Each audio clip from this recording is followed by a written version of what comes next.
welcome back. Archeworld is officially launching on September 1st. So we got the official announcement from them. This is the Asia server. This is the first server in the Archeworld universe. And this will be, essentially kind of like the beta launch, it looks like. They're not doing any beta, it doesn't sound like. And so they're going to start off very bare bones, very rough. There's not going to be that much content, it looks like, in the game. The entire universe, the Archeworld universe, is going to have a shared patch version. So the Asian server is going to launch September 1st. Then what we know is North America region is going to launch sometime before 2022 ending. So before, within 3 months. And then after that, in Q1 of 2023, we're going to see the European launch.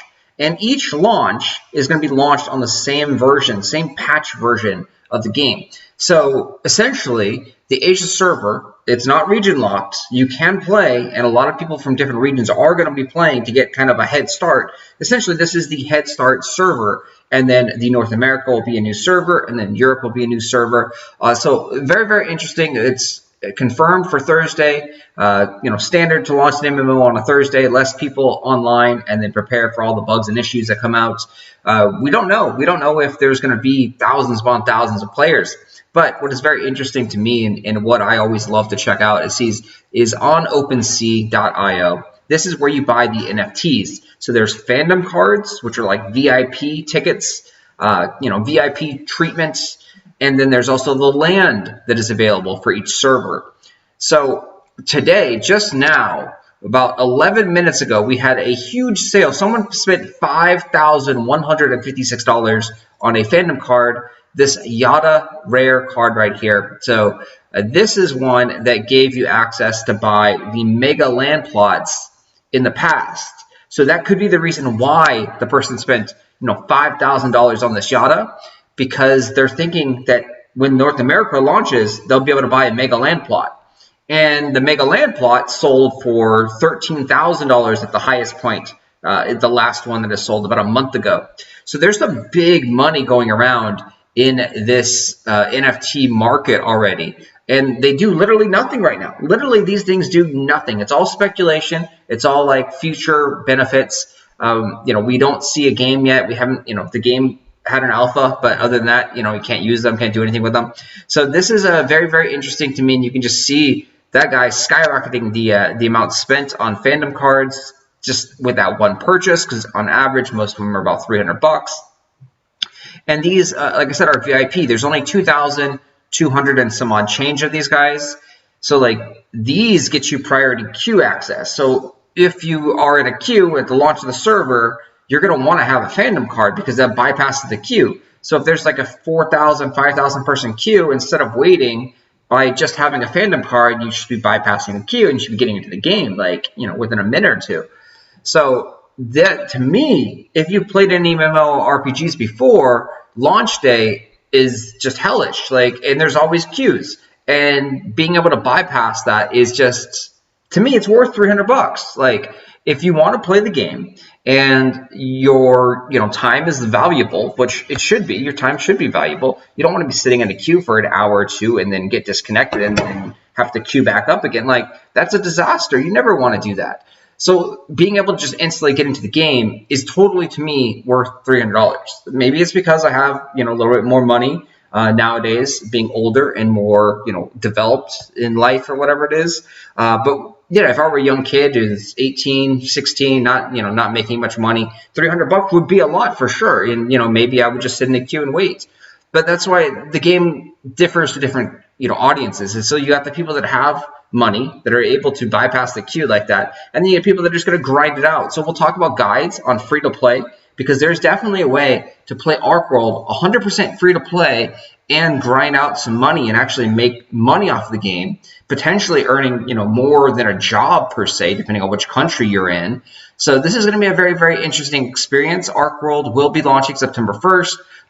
I don't know what to expect, honestly, no idea. We will see what's going on. They do talk about other things on the Archeworld website, like where all the tokens are, so the distribution of all the tokens. And there's a total of 1 billion blue salt tokens. These will never be minted more. There will never be any more than 1 billion blue salt tokens. I know a lot of people have been commenting on this, like, oh, if the game's successful, they're just going to print more, or there's going to be more for each server. No, this is literally it. This is 1 billion tokens for their entire Archeworld universe. The only way that they could make more tokens is if they did like Archeworld 2 or a different game and did something else, and then they did like Blue Salt Token 2. But literally, they cannot make any more tokens. This is the distribution. They would get into a ton of legal issues if they printed, minted, made more tokens. Yes, they can make more servers, but each server is going to be, connected to all these tokens. So there's a total of 1 billion tokens. And it doesn't matter, if there's 50 servers or not. There's only 1 billion tokens. And that means if there's 50 servers, the tokens are going to be super in demand, and the price of the tokens is going to be outrageous. Like, the less servers there are, the less demand for the token. The more servers there are, the more demand for the token there's going to be. So if the game blows up and has 50 servers, which I highly, highly doubt will ever happen, I think we're looking at 1 server per each region, 1 Asia, 1 North America, 1 Europe, and I think that's it. I think that's all we're going to get. I would be shocked to see a second server open up in any region whatsoever, because they also have to be very, very careful about the land. Each land is not like independent. It's an NFT, and so you cannot merge servers. Like, you cannot merge 2 servers together and have a land rush, because you have physical land in that universe. And so, like, if I have land plot A and then server 2, there's someone else who's got land plot A, and now we merge, there's 2 people that own that same exact land plot. We both own plot A. That doesn't work. So one of us is going to lose the land. So literally, they cannot merge the servers unless the only thing I could think of is that they merge the servers and then they offer compensation to the owner of that land. And they're like, well, one of you can keep it, and then the other one will give you a bigger size land in the same region. But again, it's not the same, because the new land that they would get is in a different location. Sure, it may be bigger, it may be a better value, but like, there's just so many problems that open up if they do any server merges or server like transfers like that. So server transfers, server merges are not something that I don't think is going to happen at all in this game. We'll see how it works out. We'll see how things go.